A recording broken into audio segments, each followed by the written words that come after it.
over the future of the country. A reaction now from one of those new Republicans, Florida Congressman Allen West. Congressman, welcome to the program. Good to see you, sir. Thanks so much, Stuart. It's a pleasure to be with you. You know, conventional wisdom has it that if you get out there and propose any kind of cuts in entitlements, and you get out there first with those cuts, you will lose. You'll be demagogued to death. You agree with that? Well, Stuart, if you could just give me about a minute, I'd like to read you a great quote that I think answers that question. It comes from Theodore Roosevelt.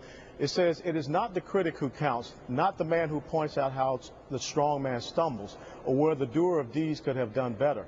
The credit belongs to the man who is actually in the arena, whose face is marred by dust and sweat and blood, who strives valiantly, who errs and comes up short again and again, because there is no effort without error or shortcoming, but who knows the great enthusiasms, the great devotions, who spends himself for a worthy cause, who at the best knows in the end the triumph of high achievement, and who at the worst, if he fails, at least he fails while daring greatly, so that his place shall never be with those cold and timid souls who never knew either victory nor defeat." And I think that what you see is a lot of cold, timid souls who are dialing it in and voting present, so and jeopardizing our economic future. You're the guy, you want to be right out front. You want the Republicans to come right out there, jump in on the big issues, Social Security, Medicare. Let me just hold on for 1 second, Congressman. Politico is quoting one senior Democratic aide today, and this aide is saying, when it comes to Republicans and the crackdown on entitlements, this aide says you are suckers. In other words, you are falling into the trap. You're going out front. More or less, you're falling into the trap. You're not scared of that, are you? No, I'm not, and I think having 22 years in the military and been in combat, there's not a lot that I'm afraid of.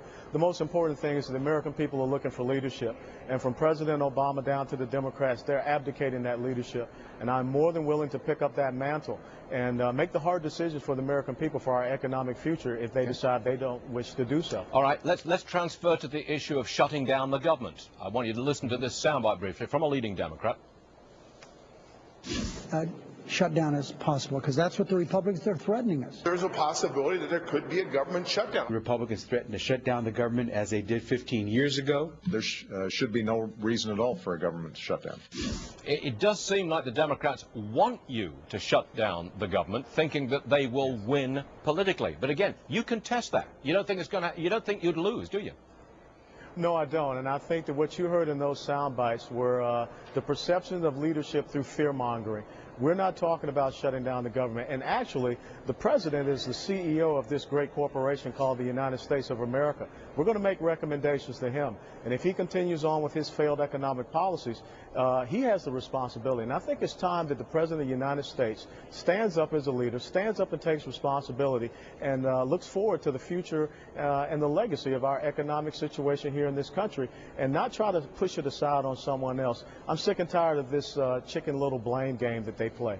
All right. Telling it how it is, Representative Allen West, Republican.